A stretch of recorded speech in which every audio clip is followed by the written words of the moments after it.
स्वामी विवेकानंद जी का आदर्शों से भरा जीवन हम सभी को प्रेरणा देता है। उनके उच्च विचार न केवल हमारे जीवन में नई ऊर्जा का संचार करते हैं, साथ ही हमारा मार्गदर्शन भी करते हैं। वर्तमान स्थिति को देखते हुए हमें उनके शिक्षा संबंधी विचार बहुत याद आते हैं।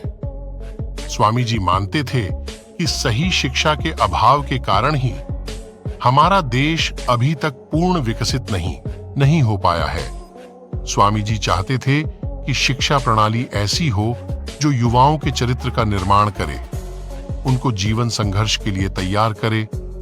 उनका मानना था कि सिर्फ किताबें पढ़ना शिक्षा नहीं है, बल्कि उनसे ज्ञान प्राप्त करना और उस ज्ञान का प्रयोग जीवन में करना वास्तविक शिक्षा है।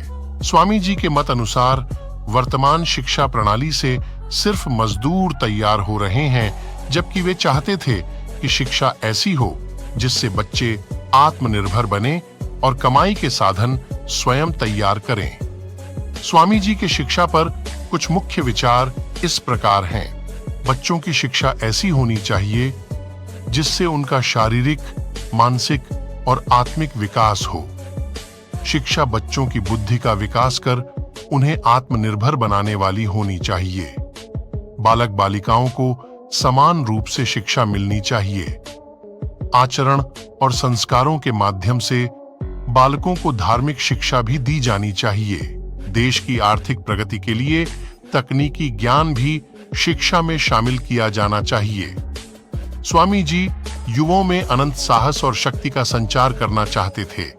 उनका मानना था कि बेहतर समाज के निर्माण के लिए युवाओं का सही मार्गदर्शन जरूरी है। इसीलिए उन्होंने शिक्षा को बहुत महत्व दिया। उनका मत था कि हर बालक में कुछ न कुछ संभावनाएं अवश्य होती हैं। जरूरत है तो बस उसे पहचानने की और विकसित करने की, जिससे एक निडर, साहसी और आत्मनिर्भर चरित्रवान युवा का निर्माण हो सके। ऐसे में जब देश का युवा शक्तिशाली और बलवान होगा तो अपने आप ही विकासशील और आत्मनिर्भर देश का निर्माण होगा। इसीलिए स्वामी जी का मानना था कि वास्तविक शिक्षा वो है जो व्यक्ति की क्षमताओं को अभिव्यक्त कर उसे कामयाब बनाती